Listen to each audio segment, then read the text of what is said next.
Next on Worcester News tonight, Wachusett Regional District teachers upset with the school committee's handling of contract renewals. Now they plan to fight back. Plus, final safety preparations are underway for the Boston Marathon. A look at how MEMA is gearing up.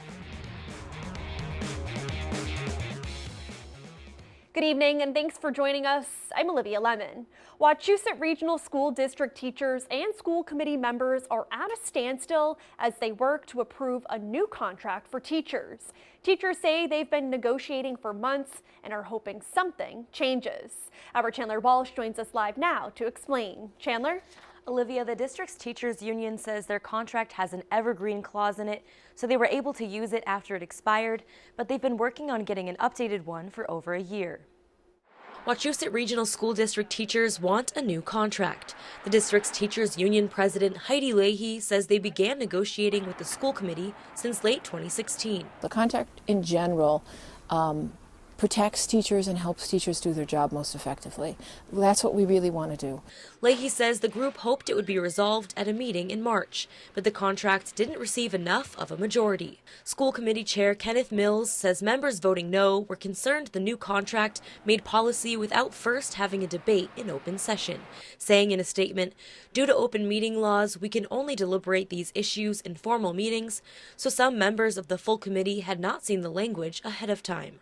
Leahy says the subjects in question were in the proposed contracts since October. They were involved the whole time. Each time we went to the table, we'd have a follow-up meeting, we'd share what we had discussed, we would get feedback from them so that the contract really reflected what their concerns were. Anthony Renzoni is a Holden selectman. He says teachers should have new contracts and the school committee is elected to make it happen. He says funding issues in the school budget and lack of state funding for transportation make it difficult. I think the school committee, in my opinion, their hands are tied. They have very limited funds. It's all about the funding. They can't offer something that they know they can't get. School committee chair Mills also says the process is unfortunate and hopes it can be resolved quickly. He also says there's no disagreement on the fundamental aspects of the contract. Olivia? Chandler, thank you for that. Worcester residents could be paying a bit more in water and sewer rates soon. The city is calling for a 35-cent increase in its sewer rate, and while the water rate would remain unchanged, the sewer hike could raise annual costs for residents of a single-family home by about $19 per year. That's a 3% hike, which is less than the average rate over the last 10 years. That money will go towards improving tools to keep area waterways clean.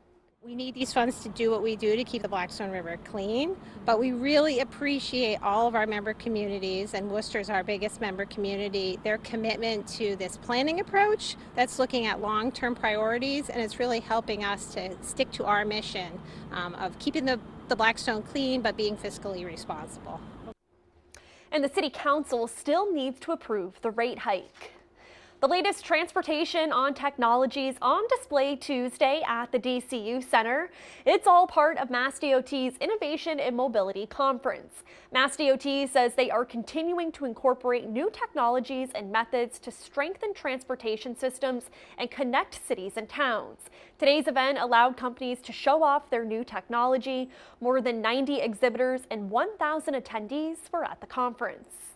Ahead of the Boston Marathon, the Massachusetts Emergency Management Agency is focusing on security. As our Brittany Schaefer explains, the goal is to have quick and effective decision-making on race day.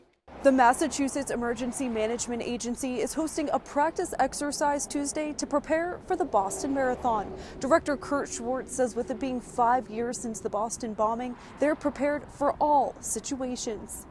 Framingham had an individual with a gun. Any update on the individual with a gun? Framingham?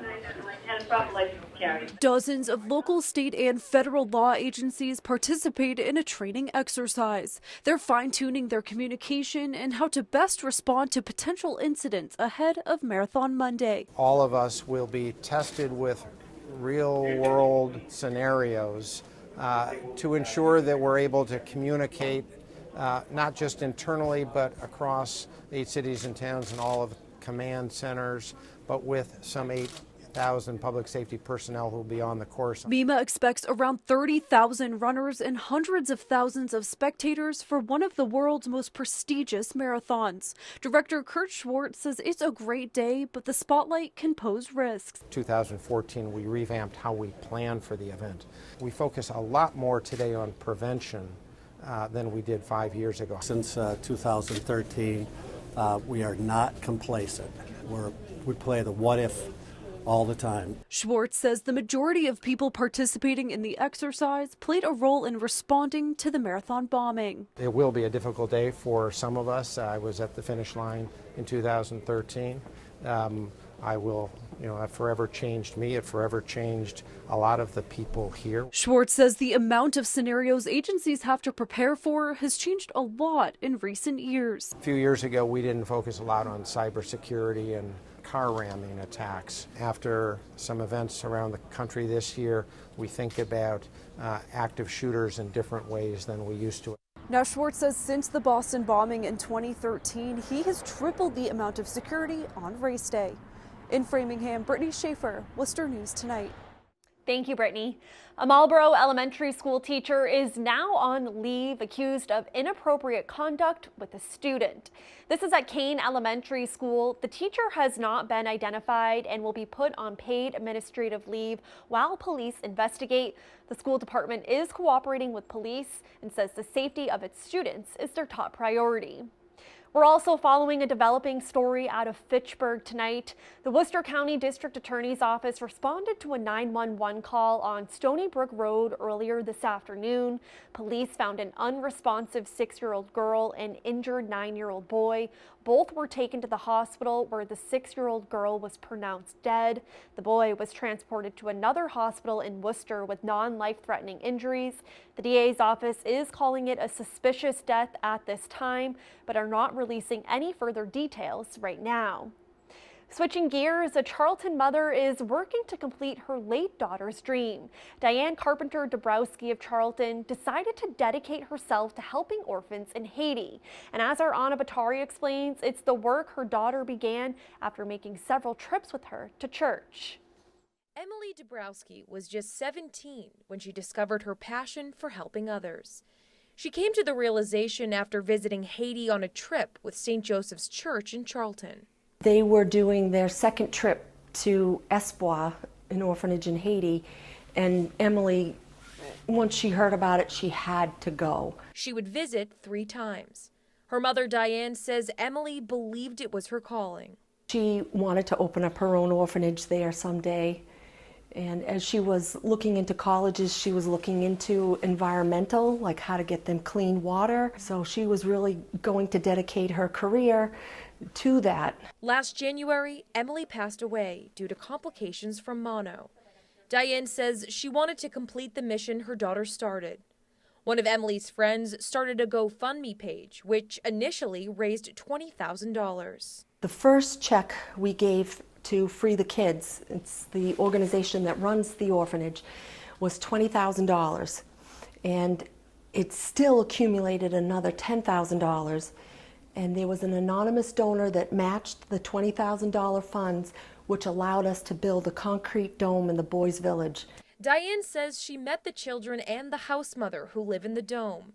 She says her next goal is to begin a transition program for children who age out of the orphanage, as well as continue a scholarship fund in Emily's honor for students at her school. First year I was able to give $5,000 in scholarships to 5 students from her graduating class at Shepherd Hill. And this year I think I'll be able to do the same.